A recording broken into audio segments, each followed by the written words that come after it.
Ang videong ito ay tungkol sa pagkain ng mga survivors sa bangkay ng ilang biktima ng isang plane crash upang sila ay makasurvive. Welcome to Tagalog Story Files. Kung ikaw ay mahilig sa kwentong krimen, katatakutan, trivias at general knowledge ay huwag kalimutang mag-follow at mag-subscribe. October 13, 1972. Isang nakakalungkot na trahedya ang naganap. Isang eroplano ang nag-crash sa nagyayalong kabundukan ng Andes Mountains. Ito ay ang Uruguayan Air Force Flight 571. Lulan nito ang 45 na pasahero.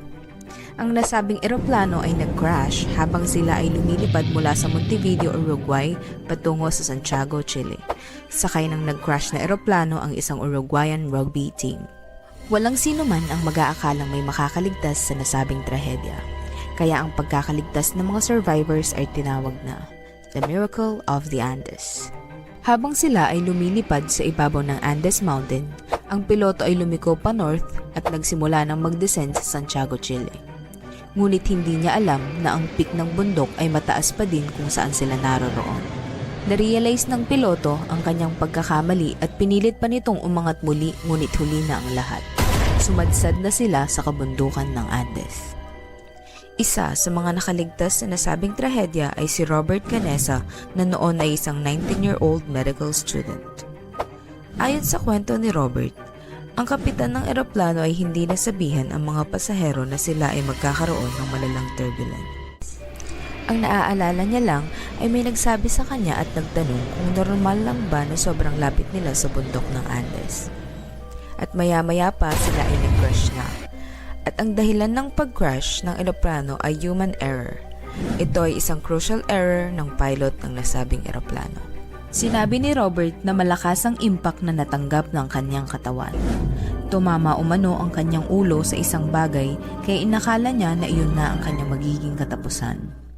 Narinig niya ang ibang pasahero na nagdadasal habang sumasadsad ang eroplano. Nakita pa niya umano ang isang pasahero na lumabas ang utak. Sa sobrang lakas ng impact, nahati ang eroplano at hindi na nakita ang buntot nito sa crash site. Ang mga nakaligtas sa crash kasama ang kanilang mga pamilya at ilang mga kaibigan ay na-stranded sa napakalawak na kabundukan na nababalot ng yelo. Agad-agad nilang inipon ang mga pagkain at damit na pwede nilang magamit panglaban sa lamig habang hinihintay ang mga rescuer.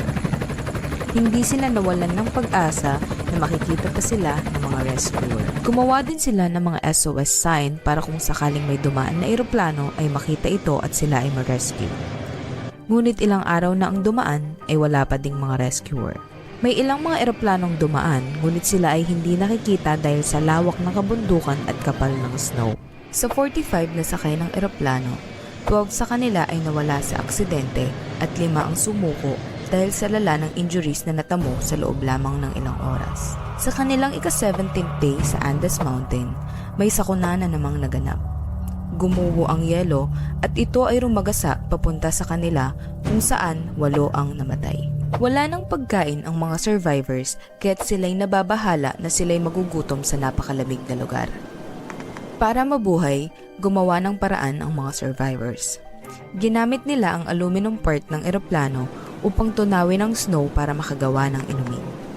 Tinanggal nila ang mga seat cover ng eroplano upang gawing kumot pang protekta sa lamig.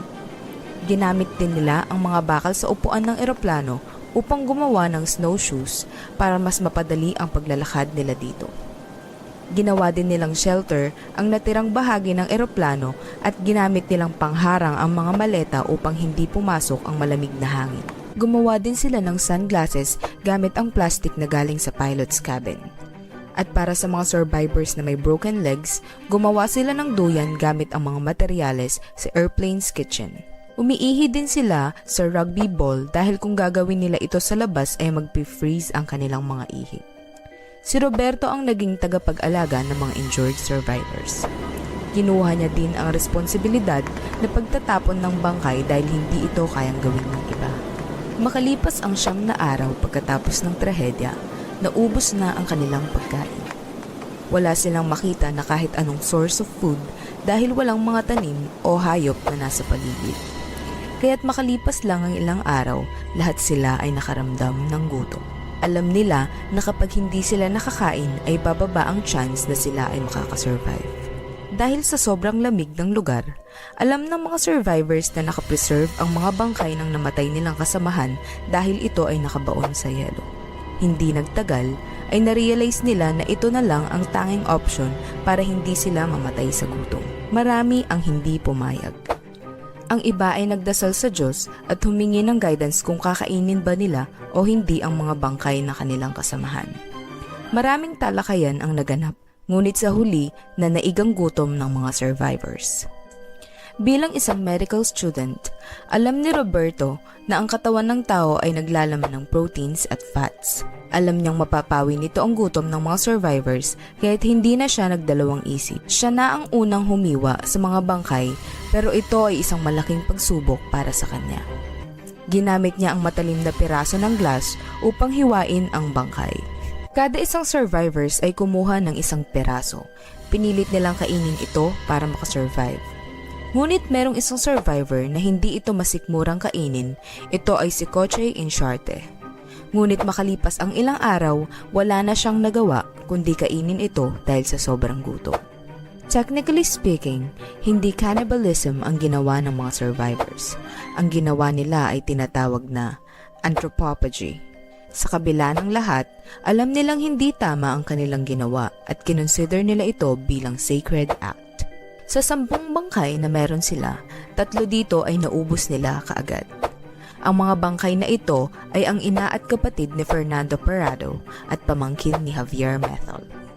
Lahat ng survivors ay nahirapan sa pagkain ng bangkay ng kanilang mga kasamahan.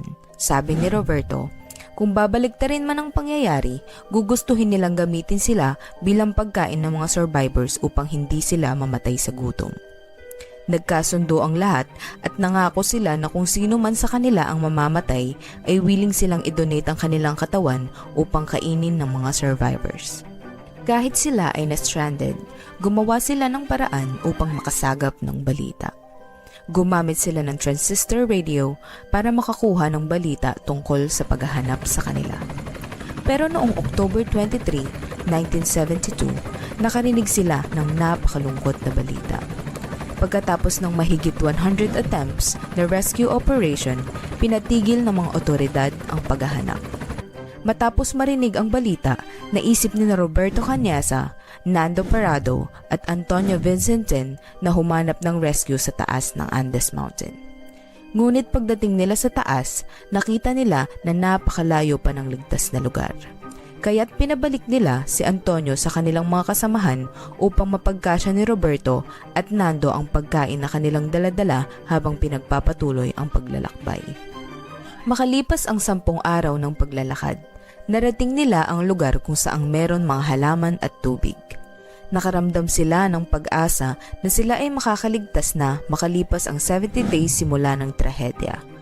Ang dalawa ay nakakita ng lokal at nakahingi ng tulong sa mga otoridad. Noong December 22, 1972, 2 helicopters ang pinadala upang puntahan ang mga survivors. 6 sa kanila ay naiuwi agad at ang iba ay kailangan pang maghintay kinabukasan dahil sa masamang panahon. Mabilis kumalat ang balita ng pag-rescue sa kanila. Marami ang natuwa, ngunit agad din itong napalitan ng pagkabigla at pagkasuklam matapos nilang malaman ang ginawa ng mga survivors para mabuhay.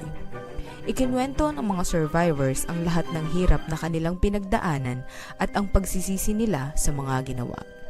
Kaya di kalaunan ay sinuportahan din sila ng publiko. Hindi rin sumang-ayon ang simbahan sa kanilang ginawa. Kanilang ipinaliwanag na itinuring nilang komunyon ang pagkonsumo sa katawan ng mga kasamahan kaya kalaunan ay pinatawad din sila ng simbahan. Matapos ang rescue, ipinatawag ni Roberto ang mga magulang ng mga namayapan nilang kasamahan. Ibinigay niya ang mga liham na isinulat ng mga kasamahan nila bago sila pumanaw. Ipinaliwanag niya ang mga nangyari at gusto niyang maintindihan sila ng mga pamilya ng pumanaw. Alam ni Roberto na bawal ang ginawa nila at alam niyang magagalit sa kanila ang pamilya ng mga bangkay na kinain nila. Ngunit sa huli, naintindihan sila at pinatawad ng mga pamilya ng nasawi. Naiintindihan nila na ang pinakaimportante sa lahat ay ang mabuhay sila. Ikaw, Kung ikaw ang nasa sitwasyon ng mga survivors, gagawin mo din ba ang ginawa nila para mabuhay? Comment down below.